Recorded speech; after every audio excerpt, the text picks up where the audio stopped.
Machineries, হ্যাঁ, generator, compressor, Dier, এগুলো আমি আপনাদেরকে স্টেপ বাই স্টেপ কাজগুলো দেখিয়ে দিব। তো সেই জন্য আপনাদের প্রথমেই যেটা করতে হবে সেটা হচ্ছে ধৈর্য সহকারে দেখতে হবে। আর বেশ কয়েকজন লোক একত্রে হলে আমি লাইভে ক্লাস শুরু করব, যখন আমি আর থামবো না, তখন কিন্তু একভাবে আমি কাজ করতেই থাকবো এবং বেসিক থেকে অ্যাডভান্সের দিকে চলে যাব। তো আপনারা অবশ্যই কাজগুলো শিখতে চাইলে অবশ্যই আপনাদেরকে ধৈর্য সহকারে কথাগুলো শুনতে হবে এবং লাইভগুলো দেখতে হবে।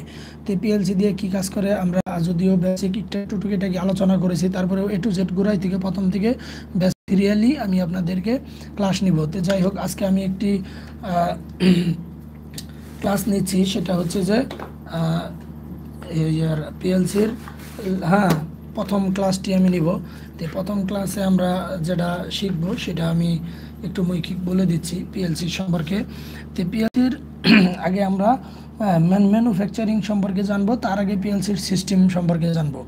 তো এই যে এখানে যে পিএলসিটা দেখতে পাচ্ছেন, এটির সম্পর্কে আমাদের একটু জানার দরকার আছে। তো এই পিএলসির সিস্টেমটা হচ্ছে আপনাদের আমি একটু দেখিয়ে দিচ্ছি। এখানে দেখুন, এটা হচ্ছে ইনপুট সিগন্যাল।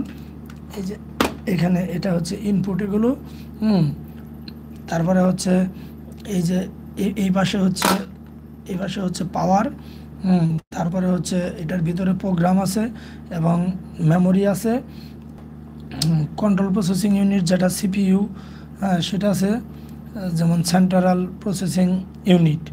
তারপরে হচ্ছে আউটপুট মডিউল আছে হচ্ছে এটা। তো এখানে বিভিন্ন ধরনের আউটপুট আছে, ইন্ডাকটিভ লোড থেকে শুরু করে সব ধরনের লোডই এখানে আউটপুট হিসেবে ইউজ করা যাবে। তো যাই হোক, ইন্ডাকটিভ ক্যাপাসিটি যে লোডই থাকুক সবই ইউজ করা যাবে। তো এই পিএলসির ম্যানুফ্যাকচারের সম্পর্কে একটু কথা বলি আপনাদের। যেমন এই পিএলসিগুলোর কিন্তু বিভিন্ন ব্র্যান্ড আছে, বিভিন্ন ব্র্যান্ডের পিএলসি হয়। ঘুরে দেখবেন প্রোগ্রাম কিন্তু একই, হয়তো একটি প্রোগ্রাম কিউ দ্বারা প্রকাশ করে, একটি প্রোগ্রাম পি দ্বারা প্রকাশ করে, একটি প্রোগ্রাম এম দ্বারা প্রকাশ করে, এই আর কি, এখানে বাড়তি কিছু নেই।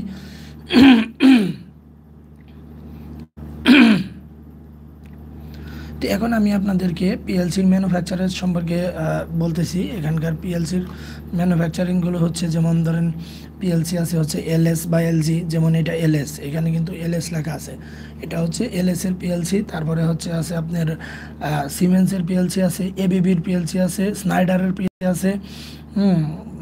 স্নাইডারের পিএলসিকে আবার মডিকনও বলা হয়। তো যাই হোক, দুইটার একই নাম, নাম ভিন্ন বাট ব্র্যান্ড একই। তারপর রকওয়েলের পিএলসি আছে, রকওয়েলের পিএলসিকে আবার এলিয়ান ব্র্যান্ড বলা হয়। যাই হোক, এই দুটা একই। আবার তারপর আছে হচ্ছে মিৎসুবিশি আছে, যেমন এলএসএলজি একই পিএলসি এখন তৈরি করে ওনারা। অমরন ব্র্যান্ডের পিএলসি আছে, বস্ক পিএলসি আছে। তারপরে হচ্ছে বেক্রফ বেকঅফ পিএলসি, ফুজি পিএলসি আছে, তোশিবা পিএলসি আছে, জিই পিএলসি আছে। তো এগুলো হচ্ছে পিএলসির ম্যানুফ্যাকচারেস, এইসব ব্র্যান্ডের পিএলসিগুলো এখানে আছে। তারপরে আমি এক নজরে আপনাদেরকে যদি একটু আমার, যদিও এগুলো আপনাদের ক্লাস নেওয়ার জন্য আমি খাতায় লিখে রেখেছি, তো আমি একটু আপনাদেরকে দেখাচ্ছি। দেখুন, এই যে এখানে এখানে দেখুন পিএলসিগুলোর নামগুলো দেওয়া আছে। তো এগুলো অবশ্যই আপনারা দেখেন, এইভাবে প্রত্যেকটা পিএলসির ম্যানুফ্যাকচারিং দেওয়া আছে এখানে। যেমন ধরেন Siemens, ABB, Schneider, Rockwell, Mitsubishi, LG, LS, Omron, Bosch, Beckhoff, Fuji, Toshiba, GE ইত্যাদি। এগুলো হচ্ছে পিএলসির ব্র্যান্ডের নাম। এখানে আমি আপনাদেরকে আর কিছু জিনিস একটু দেখিয়ে দিচ্ছি। দেখুন, এখানে আছে হচ্ছে পিএলসি সিস্টেম। এখানে দেখুন কি আছে, এটা হচ্ছে পাওয়ার সাপ্লাই। তে এখানে আছে আউটপুট, এখানে আছে ইনপুট, এখানে হচ্ছে অপটিক্যাল আইসোলেশন, এটা এখানে program, date, memory, central processing unit, power supply. তো এগুলো হচ্ছে পিএলসির সিস্টেম।